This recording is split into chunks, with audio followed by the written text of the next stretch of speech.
¿verdad? El tema general es ángeles.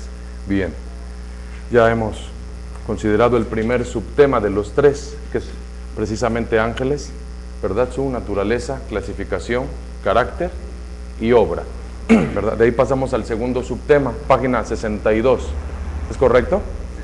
Segundo subtema, que es Satanás, ¿verdad? Segundo subtema, correcto. Entonces, aquí estamos. El tema general es ángeles, ¿verdad? Primer subtema, ¿verdad? Ángeles. Segundo subtema, Satanás, ¿verdad? Primero hablamos de su origen, ¿verdad? Ahora tenemos que hablar de su carácter, dado por sus nombres, Bien. El carácter de Satanás está indicado por los nombres y títulos por medio de los cuales es conocido, ¿sí? Primero tenemos el nombre de Satanás, dice el libro, que significa literalmente adversario, ¿sí? Adversario, y presenta sus intentos perniciosos y maliciosos de obstaculizar los propósitos de Dios, ¿sí?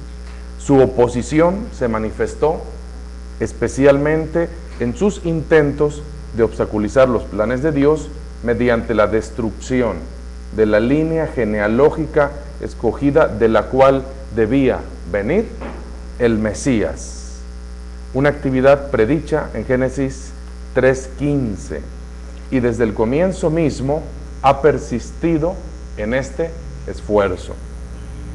Caín, el primer hijo de Eva, era del maligno y mató a su hermano.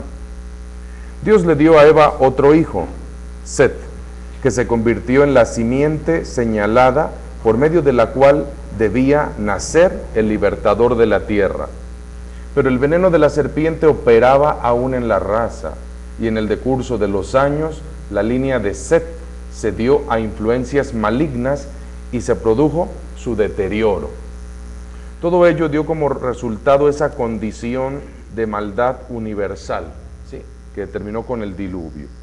El plan de Dios no fue obstaculizado, sin embargo, puesto que había cuando menos una persona justa, Noé, cuya familia se convirtió en progenitora de la nueva raza, de manera entonces que fracasó así el intento de Satanás de destruir a la humanidad y anular el propósito de Dios. De Sem, hijo de Noé, descendió Abraham, el progenitor de la raza, ¿sí?, escogida, por medio de quien Dios salvaría el mundo. Naturalmente que los esfuerzos del enemigo estaban dirigidos contra esta familia particular. Un escritor relaciona la odiosa oposición satánica con los incidentes siguientes: la oposición de Ismael, ejercida contra Isaac, el intento de Esaú de dar muerte a Jacob, y la opresión faraónica de los israelitas. Se describe a Satanás queriendo destruir a la iglesia de dos maneras. Primero, desde dentro, mediante la introducción de enseñanzas falsas, ¿sí?, y desde fuera, mediante la persecución. Lo mismo se puede decir con respecto a Israel, la iglesia de Dios del Antiguo Testamento. La adoración del becerro de oro al comienzo de su vida nacional es típico de lo que ocurrió constantemente a través de la historia, ¿sí? Y en el libro de Esther tenemos el ejemplo de un intento de destruir al pueblo, ¿verdad?, al pueblo de Israel. Pero el pueblo, ¿verdad?, de Israel, el pueblo escogido de Dios, ha sobrevivido al baldón de la idolatría y a la furia del perseguidor, debido a la gracia divina que siempre ha preservado al fiel remanente. Cuando al cumplirse el tiempo prescrito nació el Redentor en el mundo, su muerte fue planeada por el malvado Herodes. Pero una vez más Dios prevaleció y Satanás fue frustrado. En el desierto Satanás intentó obstaculizar al ungido de Dios y apartarle de su misión salvadora, pero fue derrotado, y su conquistador anduvo haciendo bienes y sanando a todos los oprimidos del diablo. Este gran conflicto de las edades llegará a su punto culminante cuando Satanás, encarnado en el anticristo, sea vencido a la venida de Cristo. Segundo nombre, ¿verdad? Diablo. Entonces ahí tenemos los nombres. El primero de ellos es Satanás, ¿verdad? Satanás, ¿qué significa? Adversario. Segundo nombre, diablo, ¿qué significa?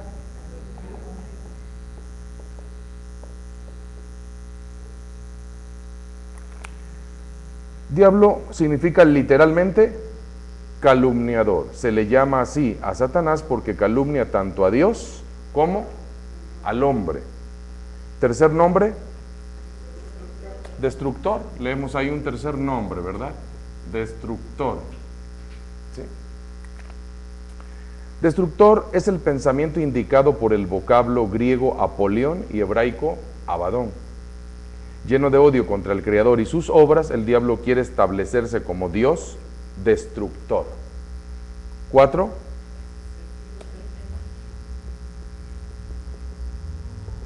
Serpiente, ¿verdad?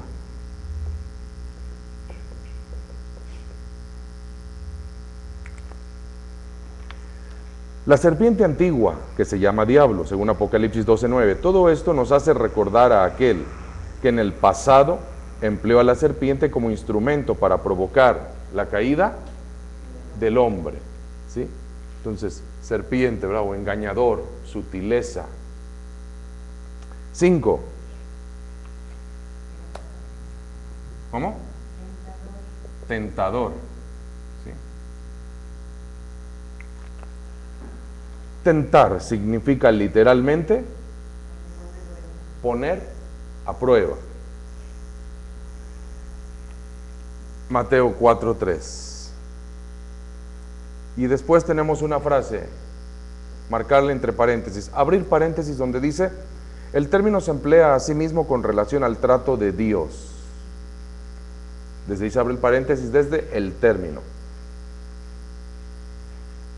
Pero mientras Dios prueba al hombre para su bien, para purificar y desarrollar su carácter, ahí cierra el paréntesis en carácter.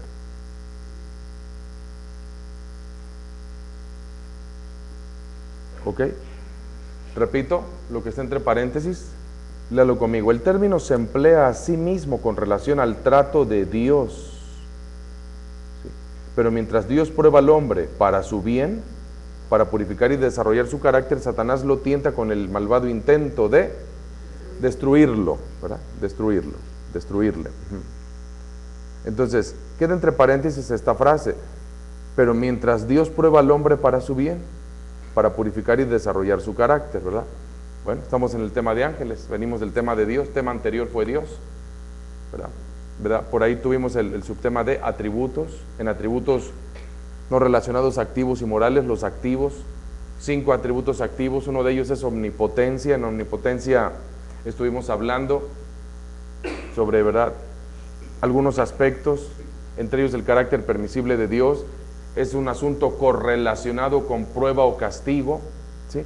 Entonces esta frase, Dios prueba al hombre para su bien, esta frase muy común, muy comprada, muy creída, Dios prueba al hombre para su bien. Repito, aunque estuvimos hablando en Dios, en omnipotencia, bueno, aquí surge una vez más, Dios prueba al hombre para su bien, bueno, es una frase que ahí está. Cuando tratamos, ¿verdad?, de estudiar un poco de esto en Dios, un punto clave es, ¿quién puede probar esto? Dios prueba al hombre para su bien, ¿sí? La prueba práctica, ¿cuál es la prueba práctica? ¿Sí? ¿Quién puede decir, quién puede identificar, esta prueba fue de Dios para mi bien? ¿A qué le va a llamar prueba? Creo que hemos dicho muchas veces, ¿verdad? Cuando se desobedece, ¿qué se sufren? Consecuencias, ¿verdad? Consecuencias. Aunque muchos a esas consecuencias las llaman castigo de Dios. ¿Me explico? Alguien desobedece, ¿verdad? Transgrede, ¿sí? Viola leyes, y entonces hay consecuencias, o castigo de Dios. Son consecuencias. 2, ¿verdad? Muchas veces no hay desobediencia deliberada personal, porque en la vida hay incidentes, accidentes, ¿verdad? Hay transgresiones de segundos o terceros, pero que nos afectan a nosotros, ¿sí? Entonces, esas circunstancias, aflicciones, o tribulaciones. Es a lo que muchos llaman, no, castigo le llaman a las consecuencias, pruebas, ¿ok? Alguna situación circunstancial, accidental, incidental, inesperada, una enfermedad, una situación, ¿verdad? Que de pronto llega a la vida, y pues si yo ni la debía, dicen muchos, no, pues si yo ni la debía. Entonces, a esas aflicciones, porque Jesús dijo, en el mundo, advirtió, en el mundo tendrán aflicciones. Nos dijo, mis discípulos quedarán exentos, estarán eximidos de todo sufrimiento. No prometió una burbuja mágica para ser intocables. ¿Me explico? Nunca. Al contrario, le dijo a sus discípulos, si a mí me han perseguido, a vosotros también os perseguirá. ¿Sí? Entonces, a las consecuencias muchos llaman castigo. Y a las aflicciones o tribulaciones muchos llaman pruebas. Entonces, estamos leyendo aquí, Dios prueba al hombre para su bien. Estoy haciendo la pregunta, ¿verdad? Bueno, ¿quién podría identificar, decir, esto fue una prueba de Dios? ¿Una enfermedad? ¿Fue una prueba de Dios para su bien? No hay que confundirse, ¿verdad? Cuando el agua llega al cuello, pues sí, ¿cuál más pide ayuda? Pero eso no quiere decir que Dios le inundó. ¿Sí? Por el hecho, Dios prueba al hombre para su bien. O sea, que muchos reaccionan positivamente, que muchos corrigen su andar, ¿sí? Cuando llegan las crisis, aflicciones, tribulaciones, problemas, ¿me explico? Ok, entonces, como fue para un bien, como terminó en un bien, luego entonces, ¿Dios lo envió? ¿Fue una prueba de Dios? Esa es la conclusión. Quizás muy vendida. ¿Sí? Pues mira, como este problema hizo que esta persona se corrigiera, luego entonces, Dios, ¿verdad? Dios lo trambucó por ahí, le metió el pie, lo estrelló por allá y etcétera. ¿Esas son las conclusiones? No. Dios dice ahí, Dios prueba al hombre para su bien. Yo estoy haciendo la pregunta, entonces, ¿quién puede comprobar, demostrar eso? Ok, una cosa es que hay una situación negativa, difícil, lastimosa, muy difícil, ¿verdad? Dos, que eso haga reaccionar a una persona para que corrija, y eso es muy independiente de Dios, ¿verdad? Hay gente que con 1000 y no entiende, y algunos nada más con el aviso. Entonces, ¿qué diríamos, no? Pues mira, a unos sí les funciona, ¿no? Sí les funciona el método de Dios, y a otros, ese ni Dios puede con ese. Porque ha tenido tantas. Entonces, cuidado con estas frases, está entre paréntesis, pertenece a esa ideología. Dios prueba al hombre para su bien, para purificar y desarrollar su carácter. Observe la frase complementaria, ¿sí? Para purificar y desarrollar su carácter. Ahora, ¿cómo podría identificar qué es prueba y qué es consecuencia? O castigo, dirían otros. ¿Sí? ¿Cómo vas a ver? Cuando es una prueba, ¿cómo? ¿Okay? Por eso es que todo esto está marcado. Está marcado definitivamente, ¿sí? Entonces, repito, estamos en el punto de tentador, ¿ok? Tentador, ¿sí? Entonces, ¿cuál es la conclusión de esto que estamos leyendo, ¿sí? Recordando, reforzando. ¿Cuál es la conclusión? Que aunque aquí en el libro tentador dice que se aplica tanto a Satanás como a Dios, corrección no. El término no se aplica a Dios. ¿Qué dice Santiago? 1, 13, 14, 15? Cuando alguno es tentado, no diga que es tentado de parte de Dios. Empieza diciendo, hermanos, no erréis. Empieza diciendo, desde antes, hermanos, no erréis. ¿Sí? No erréis. Toda buena dádiva y todo don perfecto desciende de lo alto del Padre de las luces, en el cual no hay mudanza ni sombra de variación. Cuando alguno es tentado, no diga que es tentado de parte de Dios, porque Dios no puede ser tentado por el mal, ni Él tienta a nadie. Sino que cada uno es tentado cuando de sus concupiscencias es atraído, seducido, cebado, y una vez que consume el pecado da a luz muerte. Entonces, bueno, Santiago es muy directo, craso, llano, absoluto, ¿sí? No, Dios no puede ser tentado por mal, ni Él tienta a nadie. ¿Sí? Ahora sí que ese es el enfoque neotestamentario. ¿Sí? En las cartas, ahí está, lo dice Santiago. ¿Qué dijo Jesús respecto a eso? ¿Qué dijo Jesucristo respecto a eso?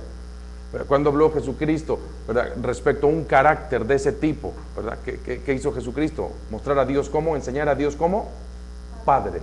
Padre bueno, Padre de misericordia, Padre de gracia, Padre de las luces, Padre benevolente, etc. Esa es la teología absoluta, cristocéntrica, cómo Jesucristo presenta a Dios como Padre, lo revela en esa naturaleza y carácter. No anduvo haciendo amenazas, lanzando, ¿verdad?, terrorismo espiritual, o te compones o Dios te va a dar una, vas a ver. ¿Sí? Bla, bla, bla, te va a dar donde más te duele, etcétera. No, todo eso no.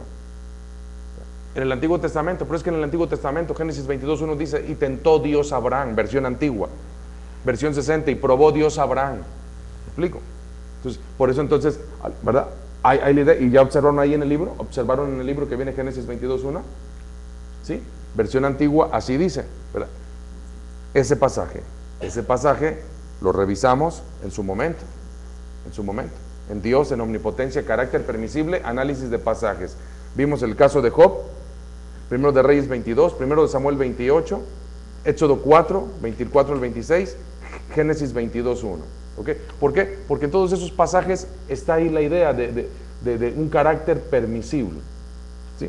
Génesis 22:1, ¿qué pasó? ¿De dónde venía Abraham? ¿De Ur de Caldea? ¿Cuál era todo su antecedente? ¿Cuál era su cultura? ¿Cuáles eran las costumbres, los sacrificios que se acostumbraban en su cultura? ¿Cuáles eran? ¿Me explico?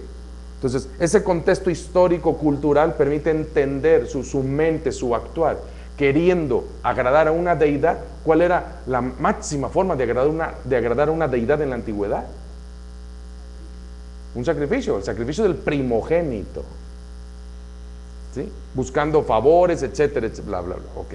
Entonces, cuando se logra entender todo eso, bueno, se va a poder entender. ¿Sí? Realmente es algo que Dios pedía, o que el hombre quiso dar y ofrecer. El punto es que el sacrificio no se consumó. ¿Me explico? El punto es que el sacrificio no se consumó, no se realizó. No es la forma, ¿no? Ni mucho menos como Dios quiere. Entonces esto de tentador, es que hay un texto que dice, ¿me explico? Sí, pero ese texto se puede explicar, tiene su propia explicación. Conclusión, el concepto de tentador se aplica solo a Satanás, a Dios no. Dios no puede ser tentado por el mal, ni él tienta a nadie. Sí, ni él tienta a nadie. ¿Sí? Digo, además, la lógica diría, ¿y para qué lo va a tentar? ¿Para qué lo va a tentar? No, si es omnisciente, ¿no sabe? ¿Sabe cómo va a reaccionar? ¿Me explico? Entonces, es un gran mal, un gran daño, ¿sí? Un arma para muchos, ¿verdad? ¿Por qué caíste? Pues es que Dios me mandó esa tentación. ¿A poco? ¿Me explico? ¿Hasta dónde? ¿Hasta dónde se llega? ¿Dios qué tiene que ver en eso? Nada. ¿Ok? La desobediencia del hombre provoca las cosas. Entonces, no hay que meter a Dios en esas tonterías, ni hablar semejantes, ¿no? Barbaridades. ¿Sí? No invente. Tú te acercaste a la tentación, la fuiste a buscar, o Dios te llevó. Ese término pertenece solo a Satanás, tentador. Y tenemos un sexto nombre, ¿cómo dice? Príncipe, ¿verdad? Y Dios de este mundo, añádale de maldad. ¿Sí? Dice el libro, príncipe y Dios de este mundo, le añadimos de este mundo de maldad. ¿Sí?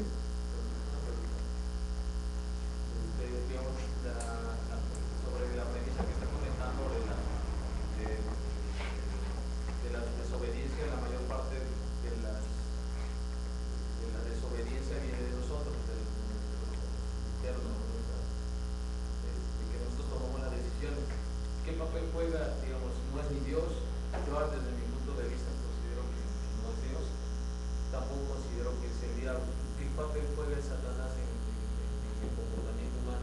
Porque la mayor parte de las decisiones, buenas o malas, son de nosotros. Las consecuencias o frutos vienen de nosotros. Entonces, ¿qué papel juega en este caso Satanás en la vida del hombre? El de Dios me queda muy claro, pero el diablo, o sea, ¿cómo interfiere en nosotros? Bien, ¿verdad? ¿Qué papel tiene Satanás en la vida del hombre? Aquí sería muy importante incluso separar el hombre o el creyente. ¿Ok? El hombre o el creyente. ¿Sí? Es importante. ¿Sí? Por ejemplo, particularmente estamos hablando de la tentación. Fuentes de tentación. ¿Cuáles son las fuentes de tentación? Si usted revisa con atención y con cuidado lo que dice Santiago, Dios no puede ser tentado por nada, ni Él tienta a nadie, sino que cada uno es tentado cuando de sus concupiscencias. ¿Sí? Concupiscencias, apetitos, deseos desmedidos, exagerados, malsanos, la no regeneración. Entonces, una fuente de la tentación, la más común, es esa.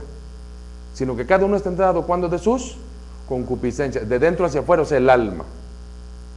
El alma humana fuera de control, no regenerada, es fuente mayor de tentación. A lo mejor me atrevo a decir un 80%. ¿Sí? ¿Por qué? Porque hablar del alma es hablar de instintos, emociones, sentimientos, voluntad, temperamento. ¿Ok? Dios no. Entonces la mayor fuente de tentación es una fuente de tentación interna, el alma. Una fuente externa, el mundo y el maligno. ¿Ok? En la Biblia se advierte sobre las vanidades del mundo. Cuidado, hay muchas cosas que se ven y despiertan codicia, avaricia. Hay muchas cosas externas que vienen a significar tentación. ¿Sí? La vanidad de los ojos se refiere, es un término bíblico, se refiere a eso. ¿Ok? Bueno, pues, pero para muchos tienen el control, los principios, ¿verdad? Una vida enfocada y pues bueno, habrá muchas cosas, habrá riquezas, bienes, comodidades, pero no les significan tentación. A quienes sí les significan tentación. ¿Me explico? Un escaparate, ¿verdad? ¿verdad? Las modas, la ropa, la comida, los coches, para mucha gente eso lo vuelve, ¿verdad?, una tentación. Es que yo necesito, quiero, debo, tengo, ¿no? Etcétera. Bueno, es el mundo y sus vanidades, diría Eclesiastés el predicador. Y otra fuente, Satanás. ¿Qué papel tiene? Bueno, es muy sencillo, ¿verdad? Dije, hombre o creyente. Dice un texto de Hebreos, el enemigo anda como león rugiente buscando a quien devorar. Es decir, una vida negligente, descuidada y que abre puertas, ¿ok? Una vida negligente, descuidada y que abre puertas, una vida de tibieza espiritual, ¿me explico? Entonces puede ser una buena oportunidad para generar este acercamiento, ¿sí? Entonces, poco quiere el sapo para saltar al agua, ¿no? Y pues si andan rondando por ahí, ¿no?, los chamucos y buscando rendijas, puertas abiertas, y se abre, y el hombre es colaborador, ¿me explico? Entonces el hombre puede propiciar, o creyente, puede propiciar, ¿no? ¿Qué ves, qué oyes, qué haces, dónde te metes, dónde andas, con quién? ¿Me explico? Entonces hay quienes abusan de su libertad. No, pues que yo hago en mi tiempo libre lo que quiero y bla, bla, bla. Bueno, esa es tu responsabilidad, ¿no? Entonces, ¿a dónde te metes? ¿Qué vas a buscar? ¿Qué vas a pescar en ciertos lugares? Bueno, después vienen las consecuencias. Entonces, ¿qué papel tiene? ¿Qué papel tiene? Estar a la casa, a la espera, al oportunismo, ¿no? Del descuidado, ¿me explico? Del incauto, ¿no? Ese es el papel que tiene. Por eso menciono ese texto. Jesús dijo, velad y orad para que no entréis en tentación. Velar es vigilar.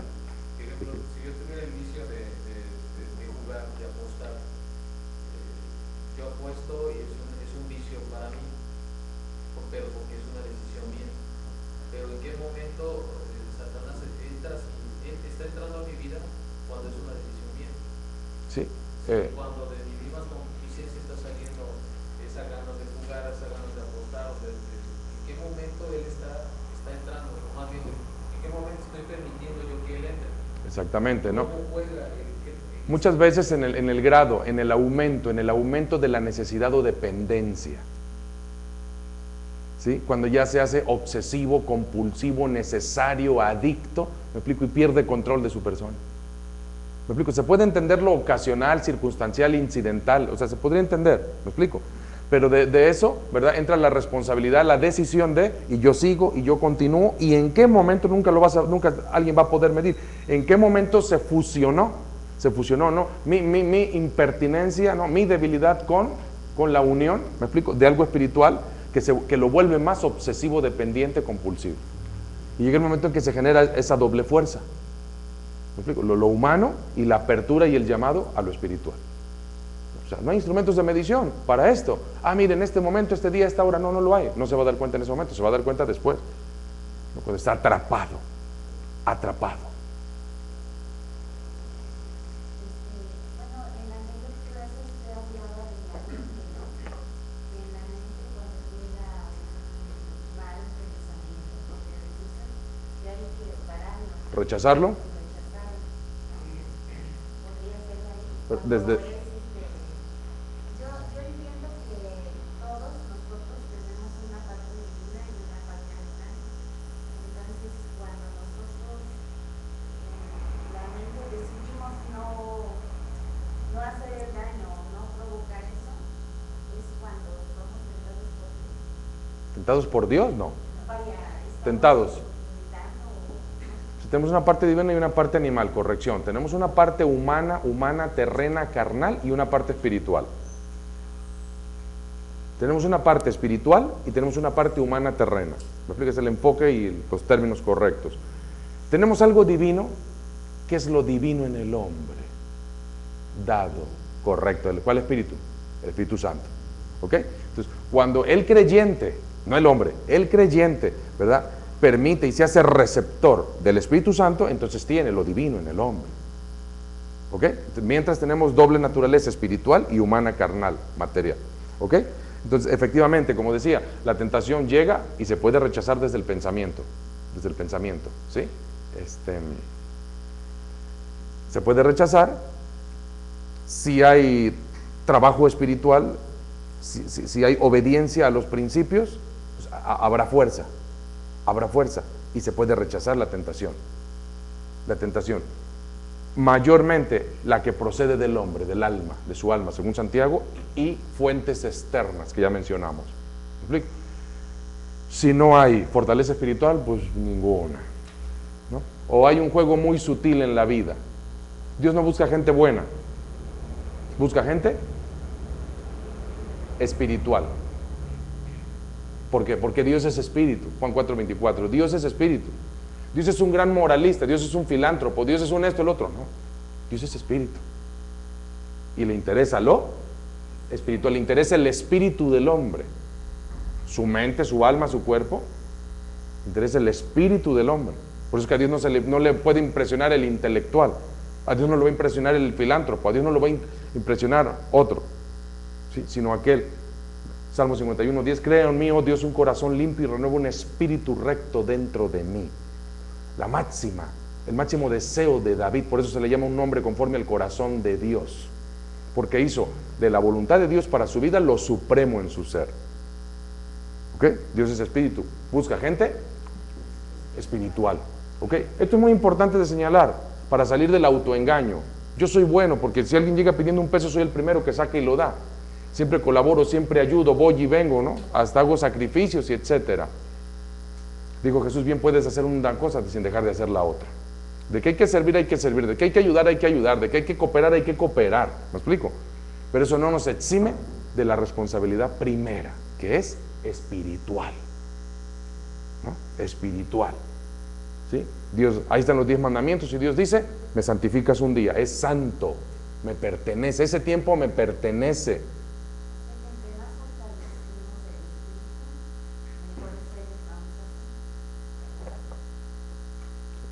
Correcto. Bueno, yo tengo 30 años al menos de conocer hombres buenos y hombres que se dicen espirituales. Y lo que me queda claro es de que los hombres espirituales no pueden dejar de ser buenos.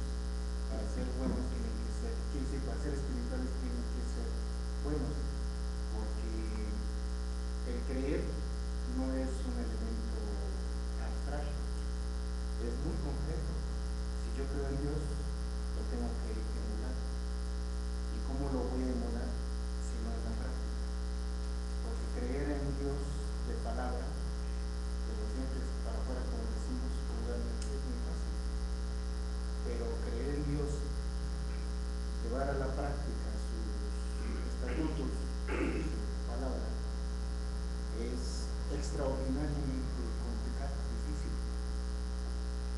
va más allá de nuestro ser, necesariamente, como dijo Jesús, tenemos que amar al prójimo. Entonces, en mi experiencia personal, he descubierto que el llegar a ser espiritual solo es posible siendo un hombre bueno. El hombre bueno no necesariamente se orienta hacia lo espiritual, eso sí me queda claro. Yo en este momento, por ejemplo, conozco mucha gente que está pensando en ayudar a los demás, dedica su vida a servir a los demás, y conozco mucha gente que va a la iglesia, católicos, mucha gente que lee la Biblia, pero que no le importa al prójimo, y si no le importa al prójimo, no le importa a Dios, en mi opinión. Entonces, sí creo que es muy complicado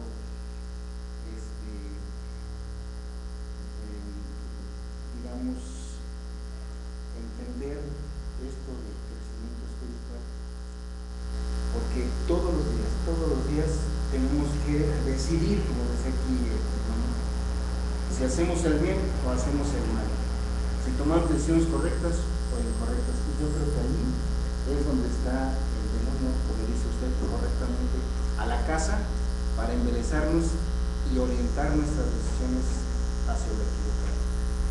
Pero así como está el diablo, también está el Espíritu Santo, que nos anima en todo momento a tomar las decisiones correctas. Entonces es una lucha interna, cotidiana,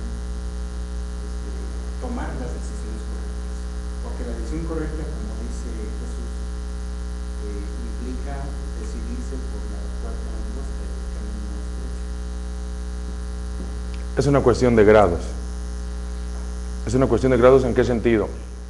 Hay personas buenas, ¿verdad?, que buscan el bien, quizás no necesariamente llegan a lo espiritual. Al revés, sí, para llegar a lo espiritual, un antecedente indispensable necesario es la humildad, la bondad. Son requisitos para avanzar hacia ese estrato, hacia ese nivel. En todos los grupos religiosos encontraremos gentes de forma y de fondo, en todos los grupos, ¿verdad?, que les interesa cumplir realmente en los protocolos, o los que de corazón buscan la verdad, ¿sí? Se acercó, dicen los evangelios, se acercó un hombre joven rico a Jesús y le dijo: maestro, ¿haciendo qué heredaré la vida eterna? ¿Los mandamientos sabes, conoces? Cúmplelos. Y le dijo: todo esto he hecho desde mi juventud. Ve, vende todo lo que tienes y sígueme. Y se fue muy triste, descubrió su último o su único ídolo dentro de sí.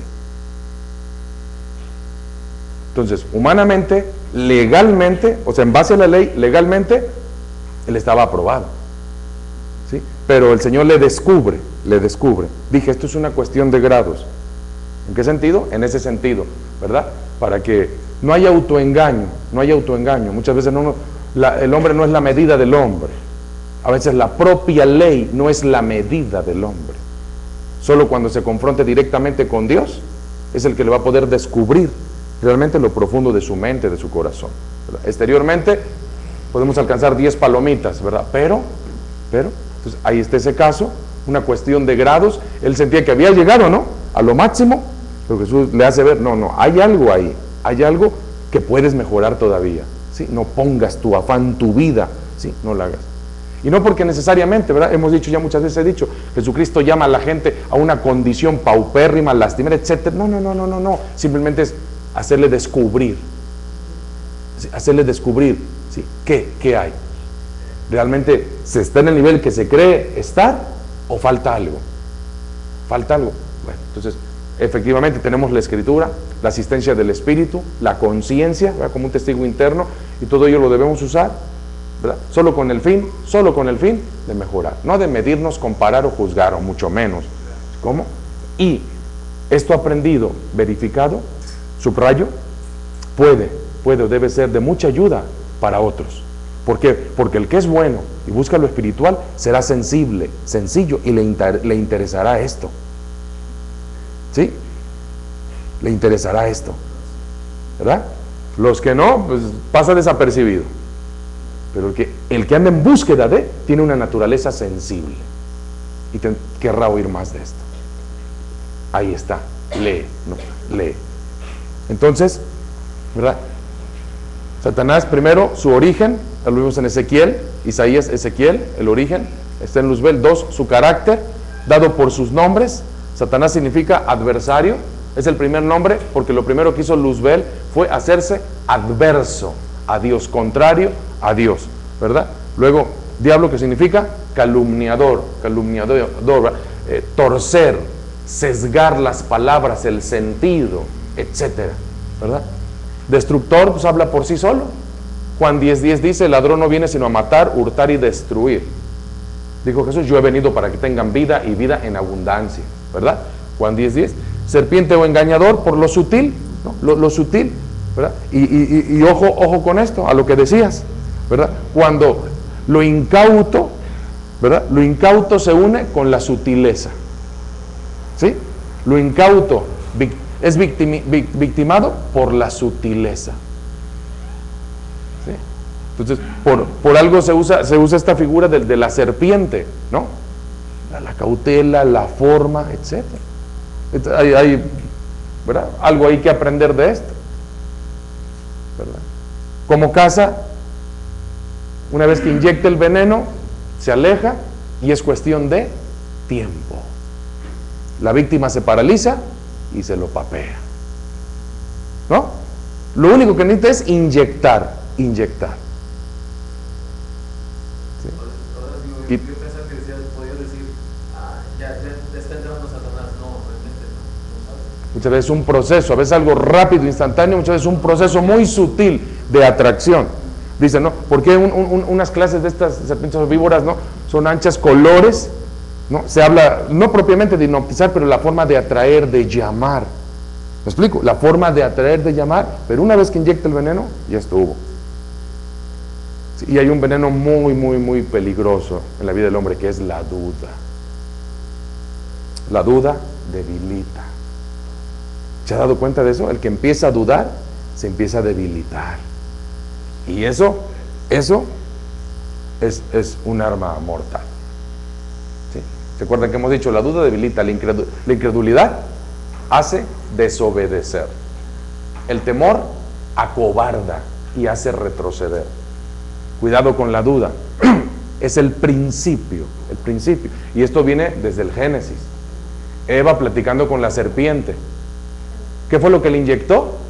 La duda. ¿Qué fue lo que le inyectó? La duda. Y terminó en un caos. ¿Sí? Entonces, ahí está ese carácter, ¿no? Engañador, seductor, sutil, etcétera. ¿Sí? Tentador, ¿verdad?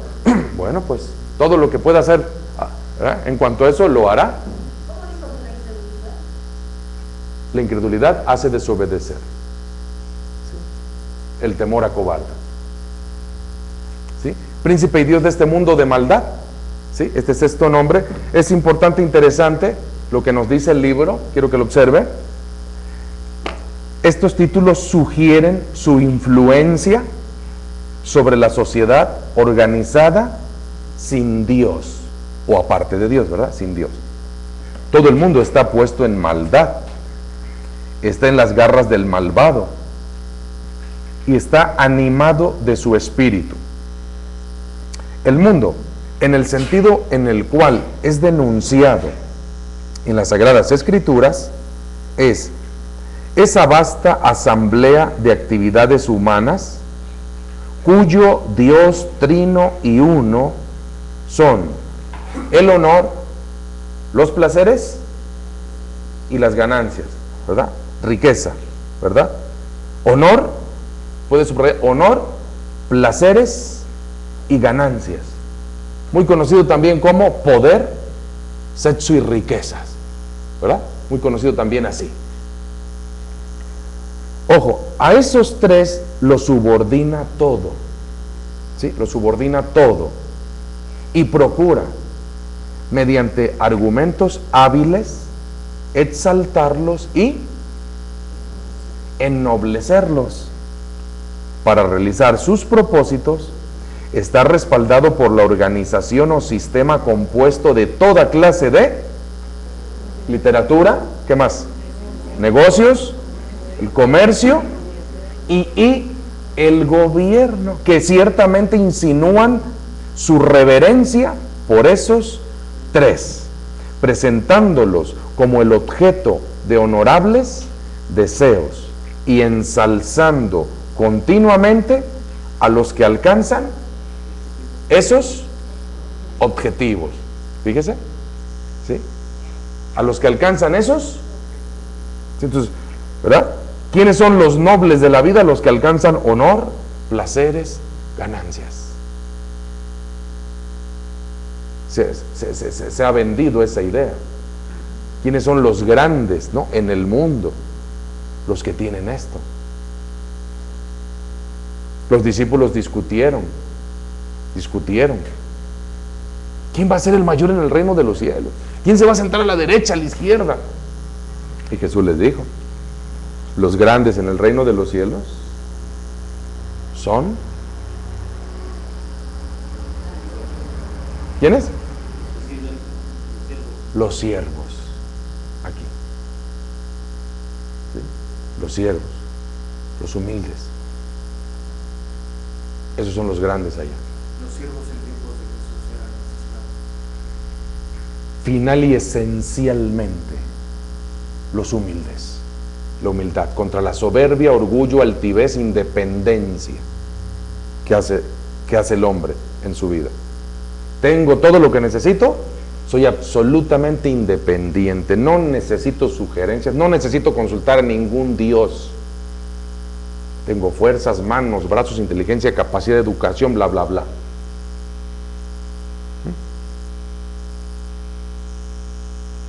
¿Ok? Ahora, no todo rico es soberbio. ¿Me explico? Independiente de Dios, no. Claro que es muy difícil. Es muy difícil. Por eso el dicho, ¿no? La expresión de Jesús: es más fácil que un camello entre por el ojo de una aguja que un rico entre en el reino de los cielos. La Biblia dice: la raíz de todos los males es el amor al dinero. No dice el dinero, el amor al dinero. La avaricia, la codicia, el afán, la dependencia, la deificación que el hombre hace del dinero. La deificación que el hombre hace del dinero. Sí, acá hablaba de la soberbia, de que dice que cuando con mis propias fuerzas yo lo que tengo me costó. Entonces a mí me decían: tú hablas de un Dios, dice, pero desde el momento, dice, tú crees que Dios, tú le llamas Dios, es perfecto, ¿no? Dice, no, sí, Dios es perfecto, hizo las cosas a la perfección. Dice, desde el momento, me dijo a mí, desde el momento en que Dios hizo el bien y el mal, desde ese momento ya no es perfecto. ¿Qué me contestas a eso? En ese momento no. Dios no hizo el bien y el mal. Porque acá me sacó el versículo ese que dice en Génesis, dice: mas del árbol de la ciencia del bien y del mal no comerás, y de esa la otra. El alguien que crea el bien y el mal ya no es perfecto. Sí. Dios no hizo el bien y el mal. Dios hizo criaturas libres, con la facultad de la libertad. El origen del mal está en el abuso, mal uso de la libertad. ¿Sí? El Génesis, el Edén, ¿verdad? El árbol, la serpiente, ¿me explico? Son símbolos, ¿sí? El árbol del bien y del mal es símbolo de la conciencia del hombre, de la conciencia y capacidad para reconocer el bien y el mal. Capacidad que tiene el hombre, no que Dios lo puso, que tiene el hombre, la capacidad de reconocer el bien y el mal. La serpiente, ¿no?, que por ahí habló, literalmente fue la serpiente la que símbolo de la sutileza de la tentación, que puede ser externa o interna. La serpiente es símbolo de la sutileza de la tentación interna. ¿Por qué? Porque la voz interna es muy sutil. Le hacemos mucho caso a nuestra mente. ¿Sí? ¿Y qué produce nuestra mente? Produce muchas palabras, voces. Nuestra mente produce justificaciones. Nuestra mente tiende a ser muy autojustificante, autoindulgente, me lo debo, me lo merezco. Y le hacemos mucho caso a nuestra mente. En el Edén se oyeron voces. La voz de Adán, de Eva, la voz de la serpiente y la voz de Dios. ¿A quién le hizo caso? Adán y Eva, ¿a quién le hizo caso? ¿Ok? La sutileza. Hay voces internas en nuestra mente, hay voces externas, que si el compadre, el amigo, el vecino, el compañero, no, mira, hazle así, asado, tú no te dejes. ¿No? Pero también está la voz de Dios. Entonces, el problema es que mucha gente toma la Biblia, es que mira, aquí dice, me explico, pero está haciendo una interpretación incorrecta, ¿ok? ¿Por qué? Porque eso es un símbolo de. No, pero es que aquí, bueno, hacen sus deducciones, me explico. Pues, ¿sabes qué? Bueno, eso es lo que dices tú así lo estás interpretando, crees que es lo correcto, ¿por qué no buscas ayuda para saber si lo estás interpretando bien? Y estás haciendo un juicio de Dios. ¿Me explico? Ojalá y haya apertura, porque hay gente que dice, lo importante es discutir, pierdes tu tiempo. Dije hace un momento, la gente que realmente busca la bondad es gente sensible. Los necios, ni una cantidad de argumentos le bastará a aquel que solo quiere justificar su vida licenciosa. Si realmente tiene interés, pues que busque. El que pide recibe, el que busca y el que toca se le abrirá. Abre la Biblia, interprétala, no son enchiladas, discúlpenme, no son enchiladas. Y más ciertos pasajes, que no se entiende lo simbólico y lo toman literal. Entonces, cuidado con voces. Mente y ego es lo mismo. Mente y ego, ¿no? Porque algunos autores consideran que es lo mismo y que nuestro ego es el que nos motiva a hacer generalmente más cosas malas que buenas. Probablemente podría decirse que la mente es parte del ego, ¿no? Porque ego es la palabra griega para decir yo, el yo. Y ese yo puede ser sinónimo del alma. El ego es el yo es el alma mayormente, a menos que hablemos espiritualmente, que sería el espíritu. Y si así fuese el caso, la mente está sujeta al espíritu. Pero desde el momento en que se disocia, me explico, ego y mente, me explico, es más seguro que por ego sea alma, y que alma y mente, bueno, no me explico, cómo están funcionando. Según la Biblia, se debe buscar vida espiritual para que haya una mente renovada y un alma regenerada. Y entonces todo quede alineado: espíritu, mente, alma y cuerpo. ¿Me explico? Si el espíritu no es lo primero, entonces quizás ¿qué gobierna? Mente, alma, cuerpo. ¿Sí? Entonces, mente puede ser parte del ego. ¿Sí? Espíritu, alma y cuerpo. Entre espíritu y alma ubicamos la mente como una facultad puente.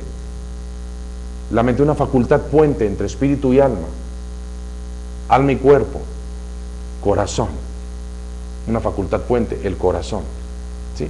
Pero la mente no es absoluto de decir es del espíritu o es del alma, ¿no? Eso es parte de la integración que va a funcionar, repito, de acuerdo a que le domine, espiritualmente, humana, carnalmente. Para ser fuertes espiritualmente existe el recurso de la oración. Es así como podemos llegar a ser fuertes. La lectura bíblica diaria, constante, la oración, ¿me explico? Son dos pasos. Los principios espirituales son universales. Lectura, meditación, oración, adoración. Esto es lo que se busca practicar aquí y en el Tíbet, donde usted quiera. Los principios espirituales son universales. El problema es sobre qué meditan unos y sobre qué meditan otros. ¿Ok? Unos pueden meditar sobre la Biblia, otros buscan meditar sobre ideología, filosofía. Bueno, ¿ok? Entonces, lectura, meditación. ¿Qué es la meditación? Es la reflexión profunda sobre lo antes leído. Lee, pero medita profundamente para que entiendas. Y en esa meditación profunda puede entrar la asistencia del Espíritu, iluminando para que entiendas lo que lees. Lectura, meditación, ¿verdad? Oración, ¿sí? Leo, entiendo, y lo que entiendo lo hago compromiso en la oración. Sí, Padre, gracias porque hoy leí este pasaje y me hace ver mi necesidad de esto, por lo cual me comprometo a hacerlo. ¿Dónde hacemos los compromisos? En la oración. Y de la oración terminamos agradeciendo. Eso es adoración. ¿Ok? Entonces, ese ABC es de lo más indispensable. Porque aparte falta el servicio. Aparte falta el servicio hacia la madurez, hacia la perfección. ¿Sí? También tiene dominio propio. ¿Mande? Dominio propio de la persona para, o sea, poder no caer en la tentación, ¿no? ¿Sí es correcto eso? Dice 1 Timoteo 1:7, perdón, 2 Timoteo 1:7, no nos ha dado Dios, porque no nos ha dado Dios espíritu de cobardía o de temor, sino de poder, amor y dominio propio. Dominio propio, templanza. ¿Sí? Solo que esa verdadera templanza no es resultado humano. El hombre puede ejercer control, pero la templanza se menciona como uno de los 9 matices del fruto del Espíritu. Gálatas 5:22, el fruto del Espíritu es amor, gozo, paz, paciencia, benignidad, bondad, fe, mansedumbre, templanza. ¿Ok? Templanza. La oración templa el alma. Los puntos de los que mencionaba entre el espíritu y el alma es la mente, y entre el alma y el cuerpo, Corazón. corazón. Acerca del árbol de la ciencia del bien y del mal, es un símbolo, dijo, de la conciencia del hombre para discernir entre el bien y el mal. Exactamente, para reconocer y discernir el bien y el mal. Una pregunta, ¿la alabanza es el principio espiritual? Sí, es una extensión de la adoración.